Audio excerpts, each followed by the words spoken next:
दोस्तों, आज जैसे मान लीजिए कि किसी को अपना वेट रिड्यूस करना है जिसमें कि बहुत ज़्यादा वेट है और वो जिम जॉइन करता है और वो इनिशियली बहुत हार्ड वर्कआउट करता है और बहुत ज़्यादा एक्सरसाइज करता है और अपने बॉडी में बहुत ज़्यादा स्वेटिंग भी लेके आता है, पर फिर भी उसका वेट रिड्यूस नहीं होता। जैसे कि 1-2 दिन की मेहनत के बाद जब वो अपना वेट चेक करता है तो उसको ये पता चलता है कि उसका वेट कम होने की बजाय बढ़ गया है।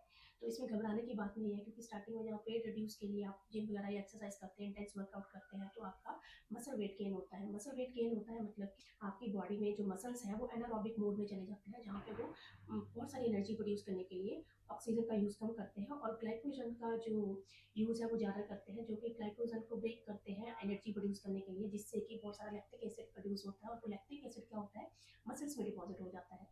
जब वो लैक्टिक एसिड मसल्स में डिपॉजिट हो जाता है तो आपने नोटिस किया होगा कि आप जब वर्कआउट के बाद घर में सोते हैं या अगले दिन उठते हैं तो आपकी मसल्स में बहुत ज़्यादा पेन होता है, इन्फ्लेमेशन होती है, जलन होती है। तो वो इसका मतलब है कि आपकी बॉडी ने बहुत ज़्यादा इंटेंस वर्कआउट किया है और वो मसल्स में लैक्टिक एसिड डिपॉजिट हो गया है। अब वो मसल्स में जो लैक्टिक एसिड डिपॉजिट हुआ है उसको खत्म करने के लिए बॉडी क्या करती है, बहुत ज़्यादा ग्लाइकोजन और न्यूट्रिशन की फॉर्म में ग्लाइकोजन और वाटर को आपकी बॉडी जो मसल्स की तरफ भेजती है, जहाँ पे क्या मसल्स लैक्टिक एसिड को खत्म करने के लिए वाटर रिटेंशन करना शुरू कर देते हैं, जो कि वाटर रिटेंशन की वजह से आपका वेट गेन होता है।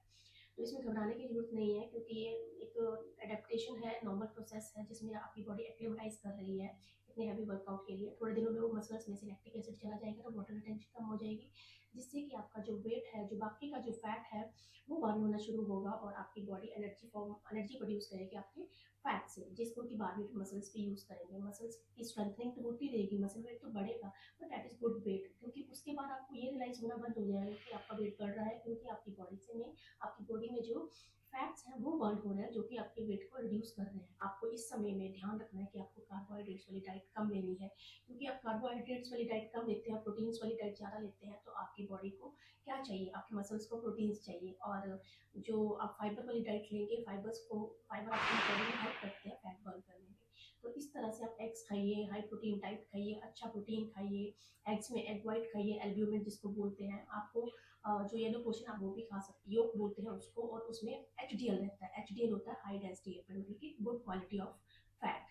तो आपको वो वाला फैट बहुत जरूरी है। उसमें से ऐसा नहीं है कि अगर आप वो खाएंगे तो आप मोटे हो जाएंगे या कोलेस्ट्रॉल हो जाएगा, ऐसा नहीं है। हमें हमेशा एचडीएल वाली चीज़ें खानी चाहिए। हम जनरली बाहर खाना खाते हैं, रेस्टोरेंट्स में खाते हैं या कोई भी ऑयली फूड खाते हैं, तो उसमें एलडीएल रहता है, लो डेंसिटी लिपिड्स रहते हैं, हाँ, जो कि हमारे बॉडी में फैट को डिपॉजिट करते हैं और कोलेस्ट्रॉल को बढ़ाते हैं। हमें इस तरह का ऑयली खाना अवॉइड करना चाहिए। और जैसे कि बाजरा की रोटी, किनुआ की रोटी, ओट्स की रोटी या फिर रागी की रोटी, ज्वार की रोटी, इस तरह की रोटी आपको खानी चाहिए, जिससे कि आपकी बॉडी में ज़्यादा से ज़्यादा फाइबर जाए और आपकी बॉडी में मेटाबॉलिक रेट भी फास्ट हो। और अपने गट का ध्यान रखें, स्वीट्स ना खाएं। स्वीट्स से आपका गट जो है वो आपका मेटाबॉलिक रेट स्लो करता है, क्योंकि इंसुलिन स्पाइक होता है।